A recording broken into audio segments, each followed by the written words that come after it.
오늘은 바벨론에 대한 심판의 말씀입니다. 2절에 벨과 무로닥이 나오고 있는데, 벨과 무로닥은 바벨론의 최고신의 이름입니다. 뜻은 주인이라는 뜻을 가지고 있어서 가나안 사람들의 바알신에 해당합니다. 벨과 무로닥은 다른 게 아니고 동일한 신의 이름인데, 그러니까 이 무로닥의 히브리식 표현이 벨입니다. 그러니까 바벨론에서는 무로닥이라고 부르고 히브리식 표현으로는 벨이라고 부르는 것이죠.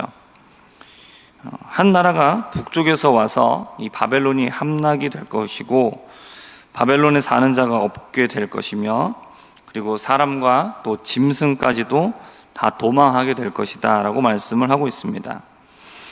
바벨론은 당시에 남유다를 정복하고 주변 모든 나라들도 정복한 당시의 최강대국이었습니다. 당시 세계를 주름잡고 있는 바벨론이었지만 하나님께서는 바벨론을 향한 멸망의 예언을 말씀하고 있습니다. 이러한 예언이 가능한 이유가 무엇이겠습니까? 이것은 하나님께서 세우신 계획이기 때문입니다. 사람들의 눈에는 미래와 장래는 보이지 않습니다. 볼 수가 없습니다. 그렇기 때문에 사람들은 항상 당장 눈앞에 있는 일, 또 세상의 일에 급급하면서 살아갑니다. 하지만 하나님께서는 미래와 또 장래를 계획하시기 때문에 미래를 예언하실 수 있습니다. 우리들의 입장에서는 그런 예언의 말씀을 들으면 이것이 실현이 될까? 라는 그런 의심을 가지게 되기도 합니다. 하지만 이 예언은 하나님의 입장에서 보면 이것은 하나님이 단지 미래에 하실 일을 계획해 놓으신 것에 불과합니다. 그러니까 이것은 하나님의 입장에서 보면 이건 놀라운 일도 아니고, 그리고 이것은 실현 불가능한 일도 아니죠. 하나님의 능력은 무한하시기 때문입니다. 그리고 하나님의 지혜가 셀 수 없기 때문에 그렇습니다. 그럼 우리가 믿는 하나님이 바로 이런 하나님이라는 것이죠. 그렇기 때문에 우리는 어떻게 할 수 있느냐? 우리의 장래를 하나님께 맡길 수 있는 것입니다. 바벨론이 망하는 때가 오게 됩니다. 그러면 그때는 이스라엘이 회복되는 때가 됩니다. 4절을 보면 그때에 이스라엘 자손이 돌아오며 유다 자손도 함께 돌아오게 될 거다라고 말씀하고 있습니다.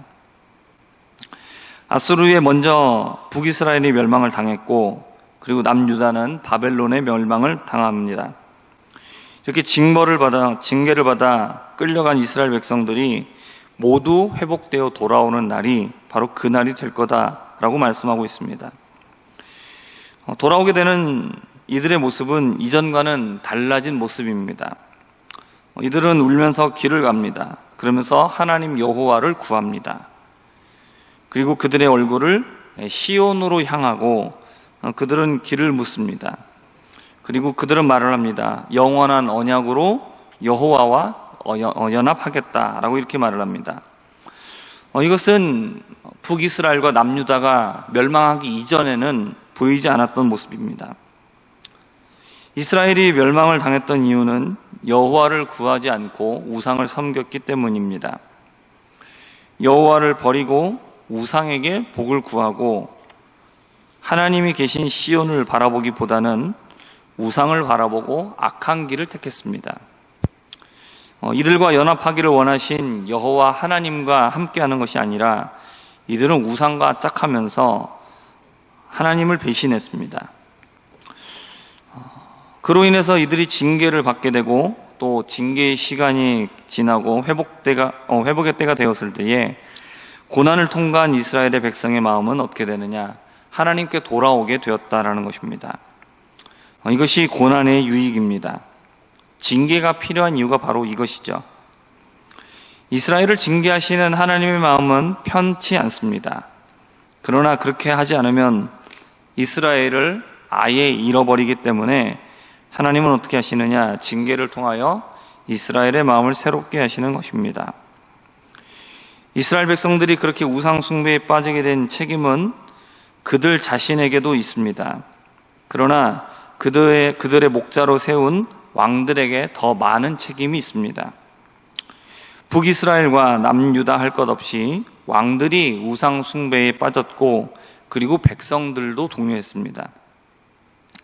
최종적인 선택의 책임은 백성들 개인에게 있습니다.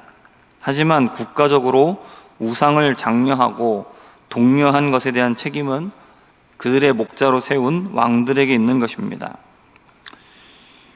지도자들이 올바르게 세워졌다면 백성들 안에서 우상에 대한 영향력이 커져도 국가 차원에서 우상 숭배자들을 색출하고 또 우상을 섬기지 못하도록 단속을 하게 되면 나라를 바르게 세울 수가 있습니다. 하지만 바르지 못한 지도자들이 세워지자 이 백성들의 마음을 부추겼던 것입니다. 우리들은 항상 우리 개인의 마음을 지킬 수 있도록 기도해야 합니다. 아울러 우리는 교회에 세워지는 지도자들이 잘 세워지도록 기도해야 되고, 또 나라의 지도자들을 위해서도 기도해야 합니다. 우리는 우리나라의 기독교에 대한 종교의 자유가 제한되지 않도록 기도해야 합니다. 또 혹시 그렇게 힘든 시간이 온다 할지라도 우리의 믿음을 지킬 수 있기를 위해서 우리는 기도하고 있어야 합니다. 7절에서 바벨론은 유다를 멸망시킨 것은 유다가 여호와께 범죄했기 때문에 우리는 죄가 없다, 우리는 무죄하다라고 말을 합니다. 그러나 그것은 변명에 불과하죠. 결국 바벨론의 죄는 하나님의 멸망을 부르기에 이르게 되었습니다. 그리고 바벨론은 치는 나라는 어떤 나라냐? 노련한 용사의 화살을 가졌고, 그로 인해서 바벨론은 약탈을 당하게 될 것이고, 그리고 바벨론은 약탈하는 자마다 만족하게 될 것이다 라고 말하고 있습니다. 계속해서 이어지는 말씀을 보면 큰 나라든 작은 나라든 하나님의 심판을 피할 수 없습니다.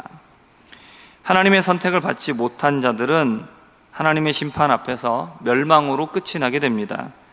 그러나 하나님의 선택을 받은 하나님의 백성은 멸망으로 끝이 나는 것이 아니라 징계 후에 회복의 시간으로 찾아오게 됩니다. 하나님은 택하신 자들에게 관심을 가지고 계십니다. 열방들은 하나님께 벌을 받아 멸망하게 되지만 택하신 자들은 열방이 멸망하게 될 때 회복되는 은혜를 누리게 됩니다. 이것은 이 세상의 마지막 때도 마찬가지입니다. 하나님이 마지막 심판의 때가 되면 세상의 모든 사람들은 심판을 받아 영원한 멸망 가운데 처하게 됩니다. 그러나 하나님이 택하신 자들은 영원한 나라에 들어가게 되는 것이죠. 우리는 세상에 없어질 영광을 구하기보다는 하나님의 나라의 영광을 구하시기를 바랍니다. 그리고 늘 하나님의 말씀에 순종하며 하나님께서 우리에게 주시는 복을 받아 누리기를 힘쓰는 우리 모두가 되시기를 주님의 이름으로 부탁을 드립니다. 기도하겠습니다. 하나님 아버지, 이 세상에 큰 나라건 작은 나라건 하나님의 택하심이 없고 하나님을 떠난 자들은 멸망당할 수밖에 없다는 사실을 우리는 오늘 말씀을 통하여 봅니다. 하나님, 우리가 바라기는 우리가 하나님의 택하신 자로 우리를 불러주심을 감사드리며, 우리가 늘 하나님의 말씀에 순종하여서 하나님을 기쁘시게 하며 하나님의 영광을 드러낼 수 있는 하나님의 백성다운 삶을 살아가는 우리 모두가 되게 하여 주시옵소서.